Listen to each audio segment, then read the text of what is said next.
bahwa Tuhan berkarya kepada orang-orang yang konsisten di dalam menjaga kehidupan ini. Satu hal, Daniel Tuhan pakai secara luar biasa. Hikmatnya, pengetahuannya. Nah, ini menunjukkan bahwa kehidupan kita sebagai orang Kristen, di mana saja Tuhan akan menempatkan kita dengan satu kasus demi kasus yang di dalamnya kita harus punya prinsip.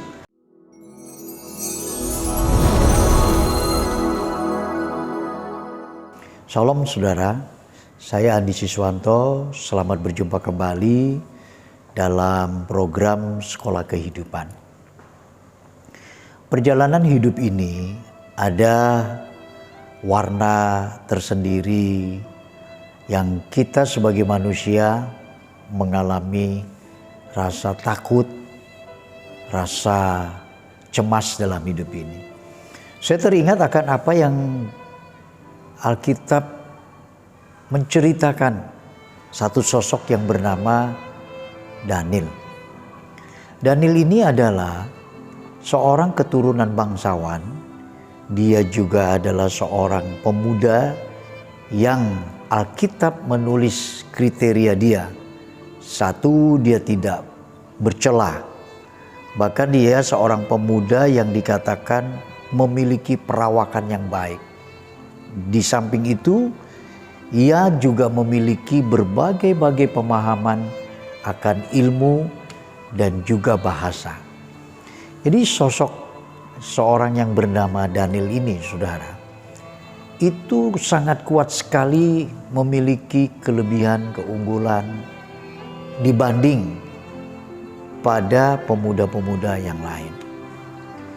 Yang menarik di sini adalah ketika Daniel mengambil satu kesimpulan, hidupnya itu menjadi pribadi yang tidak mencemarkan dirinya dibandingkan dengan lingkungannya, maka dia berani mengambil sikap sedemikian. Dia katakan kepada pemimpin istana yang mengurus khususnya soal makanan, dia katakan, saya jangan dikasih makanan yang semacam daging, semacam yang biasa disajikan kepada raja-raja. Bahkan dia memilih makanan itu secara khusus adalah sayur-sayuran. Dan sampai dikatakan oleh si pemimpin daripada orang yang melakukan tugas soal makanan ini, dia cemas. Jangan. Kalau kamu tidak makan seperti yang saya sajikan untuk raja-raja, nanti kondisi tubuh kamu, kondisi keadaan kesehatan kamu akan berkurang. Tapi Daniel di situ mengatakan tidak. Kamu boleh melihat 10 hari ke depan bahwa apa yang kami alami itu berbeda jauh dengan pemuda yang biasa makan dengan sajian raja. Tepat, saudara. Dalam hitungan 10 hari kemudian, maka pemimpin daripada penyiapan saji makanan raja-raja ini, dia melihat suatu hal yang sangat luar biasa. Daniel, Sadrak, Mesak, Abednego memiliki tubuh yang lebih sehat. Bahkan dikatakan kecerdasannya itu 10 kali lipat dibanding pemuda yang makan makanan daging dan sajian raja. Di sini kita melihat, saudara, soal kesehatan saja, bagaimana ketika Daniel itu menjadi prioritaskan.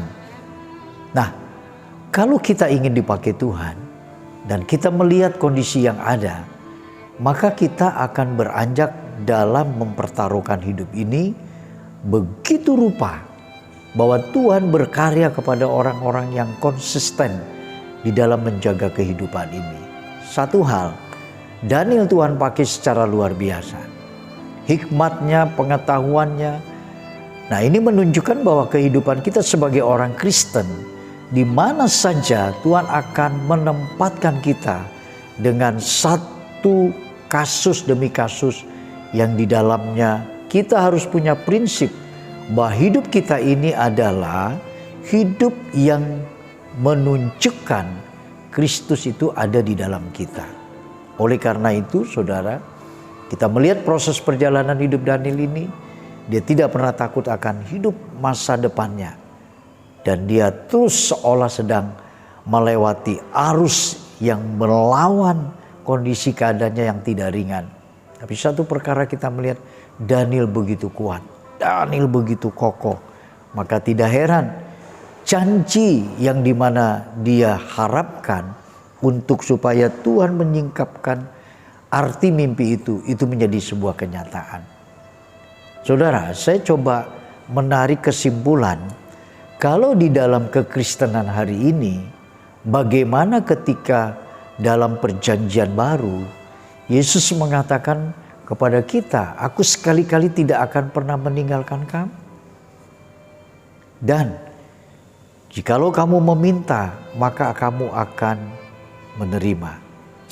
Itu menunjukkan bahwa ada jaminan dalam nilai kekristenan kita bahwa Tuhan akan menjawab seluruh persoalan hidup kita. Tapi ketika Daniel hidup di masanya, itu firman tidak ada semacam di perjanjian baru yang sekarang kita ini mendapatkan anugerah Tuhan.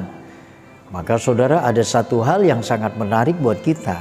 Selagi kita menikmati berkat-berkat Allah berupa hal-hal yang rohani, kasih karunia Allah, bahkan segala sesuatu yang Tuhan kasih dalam hidup kita, itu sudah berlimpah ruah. Namun kita seringkali tidak menggunakan, bahwa kesempatan-kesempatan itu adalah momennya Tuhan ingin dipermuliakan lewat kehidupan kita. Lalu bagaimana sekarang dengan kitanya?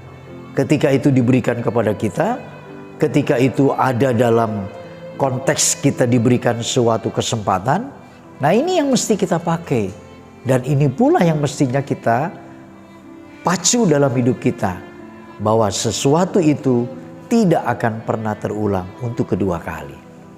Satu kali momentum itu akan berjalan, satu kali momentum itu akan berlaku dan ditawarkan untuk kita. Ambil kesempatan itu dan kita percaya bahwa itulah yang terbaik yang Tuhan ambil kesempatan buat kita. Maka saya percaya saudara, dalam hidup ini kita tidak akan pernah gentar, kita tidak akan pernah takut. Sebab kita bukan berjalan dengan kekuatan kita, tetapi Roh Tuhan, kuasa Tuhan yang menyertai kita sampai kita menikmati janji-janji Tuhan itu. Saudaraku yang kasih dalam Tuhan, saya percaya lewat perenungan ini bukan hanya saudara yang diberkati Tuhan, tapi saya pun mendapat kekuatan bahwa janjinya akan menjadi kegenapan hidup bagi orang-orang yang mengasihi Dia.